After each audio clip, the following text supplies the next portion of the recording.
నమస్తే, welcome to our channel. అసలు YCP నేతల అజెండా ఏమిటి? పరిస్థితులు తగ్గట్టుగా వారు ప్రవర్తించడమే వారి తీరా? అధికారంలో ఉండగా ఒకలాగా, అధికారం లేకపోతే ఇంకోలాగా? సరే, అసలు ఏంటి తెలుసుకునే ప్రయత్నం చేద్దాం. దీన్ని పూర్తిగా విశ్లేషించడానికి మనతో పాటుగా ఉన్నారు జనసేన అధికార ప్రతినిధి కుసుంపూడి శ్రీనివాస్ గారు.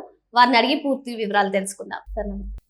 సార్, మనం ఇప్పుడు చూస్తున్నాము, కూటమి ప్రభుత్వం వచ్చిన తర్వాత ఎవరైతే గత ప్రభుత్వ హయాంలో బాధితులుగా ఉన్నారో వాళ్ళందరూ కూడా ఒక్కొక్కరుగా బయటకు వచ్చి మేము ఈ అన్యాయానికి గురయ్యామని స్వేచ్ఛగా చెప్పుకునే పరిస్థితులు అయితే ఇప్పుడు కనిపిస్తున్నాయి సార్. అదే విధంగా మనం చూసుకున్నట్లయితే పేర్ని నాని విషయం కానివ్వండి, విడుదల రజని విషయం కానివ్వండి, ఇప్పుడు చూసుకున్నట్లయితే కేవీ రావు గారి విషయం కానివ్వండి, అధికారం ఉండగా వారు చెలరేగిపోయారు. అధికారం లేకుండా కూటమి ప్రభుత్వం రాకతో వారి మీద కేసులు బనాయిస్తున్నారని చెప్పి, అంటే కాళ్ళు పట్టుకునే ప్రయత్నం చేస్తున్నారని మనం చెప్పుకోవచ్చు సార్. పేర్ని నాని ఆల్రెడీ గోదాములకు డబ్బులు చెల్లించడం చూసాం. అదే విధంగా విడుదల రజని రైతులకు తిరిగి భూములు ఇవ్వడం చూసాం. తాజాగా చూసుకున్నట్లయితే ఇది కాకినాడ సీపోర్ట్ ఇష్యూ ఏదుందో అది ఎలా బలవంతంగా తన వాటాను లాగేసుకున్నారో అదే విధంగా ఇప్పుడు కేసులు చుట్టుముడతాయని, భవిష్యత్తు ఉండదని ముందే గ్రహించి వాటాలను తిరిగి ఇచ్చేస్తున్నారు సార్. సార్, దీని మీద మీ అభిప్రాయం ఏంటి? ఈ మధ్యకాలంలో ఏదో సినిమా వచ్చిందమ్మా, దొంగిలించుట కాదు తస్కరించుట అంటారు. అలాగా వీళ్ళు చేసిన పనులన్నీ కూడా ఎప్పుడు కానీ జాగ్రత్తగా గమనిస్తే జగన్మోహన్ రెడ్డి అండ్ కో, మీరు చెప్పినటువంటి పేర్లు ఏదైనా కావచ్చు, పేరునేని కావచ్చు, విడుదల రజని, వీళ్ళందరూ కావచ్చు, లేకపోతే విజయసాయి రెడ్డి, వీళ్ళందరూ కూడా దమ్ముంటే నిరూపించింది అంటారు. అంటే తప్పు చేసామని చెప్పరు. అంటే అంత ఆ పక్క ఆధారాలతో, అంటే ఎటువంటి ఆధారాలు దొరకకుండా ఆ విధంగా మీరు చేసేవారు గర్వంగా చెప్పుకుంటారు వాళ్ళు. కాకపోతే ఏమైందంటే టైం ఒకలా ఉండదు కదా, కాలం మారింది, కూటమి ప్రభుత్వం వచ్చింది, ఖచ్చితంగా జైలుకి వెళ్ళవలసిన పరిస్థితులు కనపడుతున్నాయి. దాంతో ఈరోజు పేర్నాని గారికి సంబంధించిన గోడౌన్ విషయంలో కావచ్చు, విడుదల రజని గారి విషయం కావచ్చు, కాకినాడ పోర్టు, కాకినాడ సజ్జ విషయంలో కావచ్చు, వాళ్ళు తప్పులు సరి చేసుకునేటువంటి కార్యక్రమాల్లో పడ్డారు. కానీ నేను ఏమంటున్నానంటే, తప్పు చేశారు కదా, వాళ్ళు సరి చేసుకుంటున్నాను అనే మాట వచ్చిందంటే దాని అర్థం ఏంటంటే తప్పు చేసినట్టే. మొన్న ఆ కాకినాడ సజ్జ విషయంలోనే కేవీ రావు గారు బయటకు వచ్చి నా మీద ఇలాగా గతంలో గన్ పెట్టి మరీ రాయించుకున్నారు అనేటువంటి విషయం చెప్పినప్పుడు వాళ్ళ పేపర్లో ఒక వార్త వచ్చిందమ్మా. ఏమొచ్చింది? నిజంగా బెదిరించుకుంటే ఫ్రీగా లాక్కుంటాం, కానీ అది కాస్త డబ్బులు ఎందుకు ఇస్తామని. అంటే ఎంత ధైర్యంగా రాస్తున్నారో చూసారా. అంటే బెదిరించి కూడా తక్కువ డబ్బులు కొనుక్కున్నారు అని ఒప్పుకున్నారు వాళ్ళు. అయితే బెదిరిస్తే మేము మొత్తం లాగేసుకుంటాం కానీ ఫ్రీగా ఎందుకు ఇస్తాం అనేటువంటి మాటలు మాట్లాడుతున్నారు. కాకపోతే నేనేమన్నానంటే, ఖచ్చితంగా ఇది ప్రజలకు అర్థమవుతుంది ఏం చేశారు, గత 5 సంవత్సరాల్లో ఏం జరిగింది. తప్పు వాళ్ళతో ఒప్పిస్తుంది కూటమి ప్రభుత్వం. మాట్లాడితే ఏమంటారంటే, కూటమి ప్రభుత్వం మా మీద ఉన్న అపవాదం ఏదన్నా ఉందంటే, ఇటువంటి పెద్ద నేరాలు చేసిన వాళ్ళందరూ చాలా స్వేచ్ఛగా ఇంకా తిరుగుతున్నారు, వాళ్ళ మీద చర్యలు తీసుకుంటలేదు. అది ప్రజల్లో కొంత అసంతృప్తి ఉంది. కాకపోతే ఏంటంటే ఇప్పుడు కనిపిస్తున్నాయి, ముందు వాళ్ళని జైలు వేయించడమో లేకపోతే వాళ్ళని శిక్షించడమో కంటే కూడా ఈ ప్రజా సంపదను తిరిగి ప్రజలకు అప్పచెప్పాలి. వాళ్ళ దగ్గర నుంచి ఏదైతే దోచుకున్నారో ఆ ప్రజల సొమ్మునంతా తిరిగి ప్రజలకు ఖాతాలకు అప్పచెప్పాలి. అటువంటి కార్యక్రమం చేస్తుంది. చాలా జాగ్రత్తగా అర్థం చేసుకోవాలి ఇక్కడ. కాకపోతే వాళ్ళు ఏమంటారంటే, ప్రతి దానికి మీరు అన్నట్టు జగన్మోహన్ రెడ్డి ఉంటే, నిజంగా ఏమంటారంటే జగన్మోహన్ రెడ్డి ఉంటే అమరావతి ఉండబోయేది కాదు. జగన్మోహన్ రెడ్డి ఉంటే మళ్ళీ 3 రాజధానుల మాట 3 ముక్కలాట కింద అలాగే సాగేది. జగన్మోహన్ రెడ్డి ఉంటే పోలవరం అన్నదే శాపం అయిపోయింది. దాని పరిస్థితిని మర్చిపోయే పరిస్థితి నిలబడింది. జగన్మోహన్ రెడ్డి అనేవాడు ఉంటే ఆంధ్రప్రదేశ్ రాష్ట్రంలో పెట్టుబడులు పెట్టడానికి పారిశ్రామికవేత్తలు ఆలోచన చేసే విధానమే లేకుండా అయిపోయింది. నిజంగా జగన్మోహన్ రెడ్డి ఉంటే ఈ కేవీ రావు అన్న వ్యక్తి ఎక్కడికో విదేశాలకు ఎక్కడికో పారిపోవాల్సిన పరిస్థితి, ఇలా సెటిల్మెంట్ కూడా చేసుకునే పరిస్థితి కూడా ఉండదు. అదే జగన్మోహన్ రెడ్డి ఉంటే వీళ్ళందరూ ఉంటారు. ఎవరో ఈ పేర్ని నాని, కొడాలి నాని, విడుదల రజను, అంబటి రాంబాబు, గుడివాడ అమర్నాథ్, ద్వారంపూడి, జోగి రమేష్, వీళ్ళందరూ ఉన్నారు. వంశీ, వీళ్ళందరూ ఉంటారు. రాష్ట్రంలో ప్రజలు ఉండరు.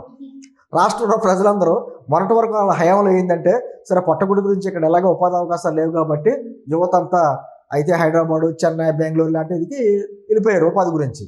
ఈసారి మొత్తం ప్రజలందరూ వెళ్ళిపోతారన్నమాట. ఆంధ్రప్రదేశ్ భారతదేశ చిత్రపటంలో ఆంధ్రప్రదేశ్లో గతంలో అయిన రాజధాని లేని రాష్ట్రం, రోడ్లు లేని రాష్ట్రం, ఆఖరికి ప్రజలు కూడా లేని రాష్ట్రం అయిపోయింది. అటువంటి పరిస్థితులు జగన్మోహన్ రెడ్డి కల్పించేవాడు. కాకపోతే ఏంటంటే, మనందరికంటే తిరిగిన ఎవరో ప్రజలు. మనం ఏదో రాజకీయాల్లో తిరుగుతున్నాం, పదవులు అనుభవిస్తున్నాం అనుకుంటాం, కానీ ప్రజలకు తెలుసు ఎవరిని ఎప్పుడు ఎక్కడ ఎలా ఉంచాలన్నది తెలుసు. సరే, ఒక ఛాన్స్ అని అడిగాడు, ఒక్క ఛాన్స్ అని అడిగాడు, ఒక ఛాన్సే ఇచ్చారు. మరోసారి ఛాన్స్ ఇవ్వరు అతనికి. ఎందుకంటే ఇచ్చిన ఛాన్స్ని అతను ఏ విధంగా దుర్వినియోగం చేసుకున్నాడో మనం చూసాం. ఎందుకంటే రాష్ట్రాన్ని మొత్తం ఇంత దారుణంలోకి కూర్చేయడం కావచ్చు, లేకపోతే రాష్ట్రంలో ఒక ఉపాధి అవకాశం లేకుండా చేయడం కావచ్చు, ఏదైనా కావచ్చు, మొత్తానికి రాష్ట్రంతో ఒక మూడు ముక్కలాట ఆడుకున్నాడు.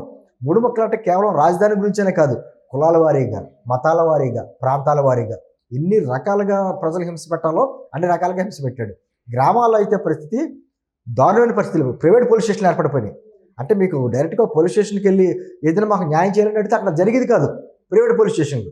అదే సందర్భంలో ఇంకా భూముల గురించి చెప్పుకోక్కర్లా. రాష్ట్రంలో ప్రభుత్వ భూములు, ప్రైవేటు భూములు, దేవాదాయ భూములు, లేకపోతే అసైన్డ్ ల్యాండ్స్ ఏదైనా కావచ్చు, అన్ని కబ్జా చేసేశారు. ఈ రోజున ఇప్పుడు జరుగుతున్నటువంటి కూటమి ప్రభుత్వంలో ప్రజల దగ్గర నుంచి వచ్చే వినతులన్నీ కూడా కేవలం భూముల విషయంలో దాదాపు 60% అవే కేసులు. మా భూములు పలా విధంగా లాక్కున్నారు, మా భూములు పలాగా రాయించుకున్నారు అని చెప్పేసి. కేవీ రావు లాంటి వ్యక్తుల దగ్గరే కోర్టులు సజ్జలు లాగేసుకున్న వ్యక్తులకి ఈ భూముల పెద్ద సమస్య ఏంటి?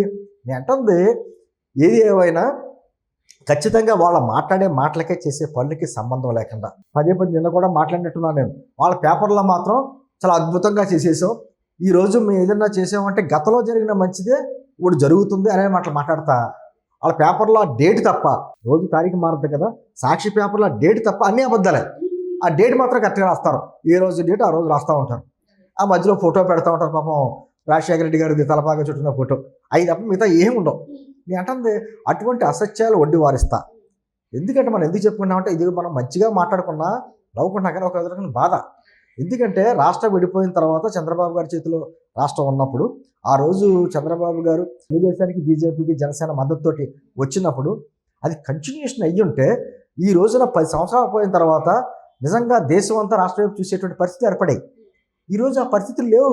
మీకు ఉదాహరణగా దాదాపు మాట్లాడుకున్నాం మనం. తెలంగాణ వారికి ఎన్నో సందర్భాలు అన్నారు, సాఫీగా రోడ్డు సాగుతుందనుకో అది తెలంగాణ, ఎక్కడైతే గొతుకులు రోడ్డు స్టార్ట్ అయిందో అది ఆంధ్రప్రదేశ్ అనేటువంటి హేళనగా మాట్లాడేటువంటి పరిస్థితి. ఈరోజు ఆ పరిస్థితులు మారుతున్నాయి. సరే, ఒకసారి ప్రజలు ఏదో తీర్పిచ్చారు, అనుభవం అయింది, ఎటువంటి వ్యక్తికి ఇచ్చామన్నది ఆ తర్వాత వాళ్ళే ఎక్కడ కూర్చోబెట్టాలో జగన్మోహన్ రెడ్డి కూర్చోబెట్టారు. ఈరోజు కూటమి ప్రభుత్వాలు చేతిలో పెట్టారు. నేను ఏమంటున్నానంటే ఖచ్చితంగా ఈరోజు జరుగుతున్నటువంటి అభివృద్ధికి ఒక పక్కన ప్రజాప్రతినిధులు కావచ్చు, అధికార యంత్రాంగం కావచ్చు, మొత్తం కానీ సహకారం అందిస్తే అద్భుతమైన ప్రగతి సాధిస్తాం. దాంట్లో నో డౌట్. మళ్ళీ జగన్మోహన్ రెడ్డి వస్తుంటే ఈ ఆలోచనలు అసలు పెట్టుకోవద్దు, వచ్చే అవకాశం కూడా లేదు.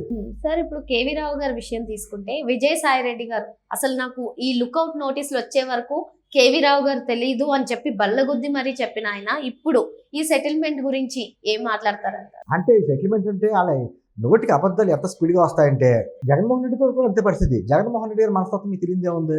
ఆ రోజున ఎమ్మెల్సీ ఎలక్షన్స్ వస్తే వాళ్ళు ఓడిపోతే ఏమన్నాడు, ఆ ఓటర్లు మా వాళ్ళు కాదన్నాడు. తన గురించి ఎన్ని కిలోమీటర్లు తిరిగి తన అధికారంలో రావడానికి కృషి చేసినటువంటి చెల్లినే తనకు వ్యతిరేకంగా మాట్లాడేటప్పటికి అసలు మా చెల్లె కాదన్నాడు. వాళ్ళ కానీ వాళ్ళ పార్టీ వ్యక్తులు కానీ అసలు ఆవిడకి రాజశేఖర రెడ్డి గారికే పుట్టలేదని మాట్లాడారు దారుణంగా. ఇంకా తల్లి అయితే ఎటు పారిపోయింది కొడుకు దెబ్బ తెలుసు కాబట్టి. అలాగే విజయసాయి రెడ్డి అప్పుడు ఆ బ్యాచే కదా, వీళ్ళంతా ఒకటే స్కూలు, దండుపాళెం బ్యాచ్. అతను కూడా అంతే. అతనికి సంబంధించి వారి కూతురికి సంబంధించి వైజాగ్లో సముద్ర తీరంలోనే కట్టేసింది. ఈ మధ్యకాలంలో అది కూల్చేశారు కోర్టు. దాని మీద కూడా అసలు మాకు తెలియదు అన్నట్టుగానే మాట్లాడుతున్నారు.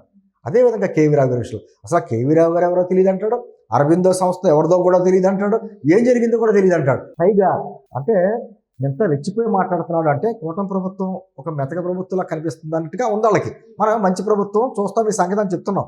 కాకపోతే ఈ లోపుగానే అంటే తన నోటికి ఎంత వచ్చిందో అంత మాట మాట్లాడుతున్నాడు. చంద్రబాబు గారిని ఏమన్నాడంటే మళ్ళీ అధికారులకు మేము వస్తాం, నువ్వు అప్పటికి ఉంటే నేను అరెస్ట్ చేసి జైల్లో పెడతామని. అంటే జైలు అనేది వాళ్ళకి చాలా సరదాగా ఉంటుంది. వాళ్ళకి జగన్మోహన్ రెడ్డి ఎంతకాలం అనుభవించాడో విజయసాయి రెడ్డి అలాగే అనుభవించాడు.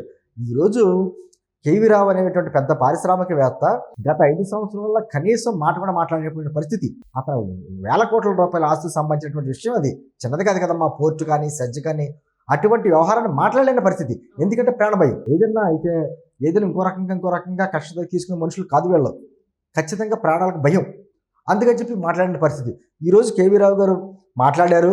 సరే, అది అంత అలరావద్దు అనుకుంటున్నారు ఏమో తెలియదు, కానీ దాన్ని సెటిల్ చేసేసుకుని మార్చేసుకుందామని చూస్తున్నారు. కానీ ఆల్రెడీ సిబిఐలు, ఈడీలు, దర్యాప్తు సంస్థలు ఎవరి పనులు వాళ్ళు చేసుకుంటున్నాయి. ఏం జరిగిందనే విషయం ఇప్పుడు కేవీ రావు గారు కూడా చెప్పాలి. గతంలో ఇలా లాక్కున్నారు, తర్వాత అలరైందని చెప్పేసి ఇలా సెటిల్మెంట్ చేసుకున్నారని చెప్పాలి కదా. దానికి తగ్గ చర్యలు ఖచ్చితంగా ఉంటాయి. వీళ్ళందరూ కూడా ఏదో అనుకుంటుంటే ఏదో ఎంతో కొంత ఇచ్చి సెటిల్ చేసేసుకుంటే కుదరదు. ఇది చట్టం. ఈ చట్టం చూసుకుంటుంది, రాజ్యాంగం ఎలా పనిచేయాలో అలా పనిచేస్తుంది. ఎవరైతే మళ్ళీ మేమే 30 సంవత్సరాల అధికారంలో ఉంటామని రెచ్చిపోయారో వాళ్ళందరూ కూడా ఖచ్చితంగా నేను అనుకుంటాం 2029 సమయానికి వైసీపీ నాయకులతో జైలు నిండిపోతాయి. ఎందుకంటే ఖచ్చితంగా జైల్లో లెక్క పెట్టవలసింది అందరూ.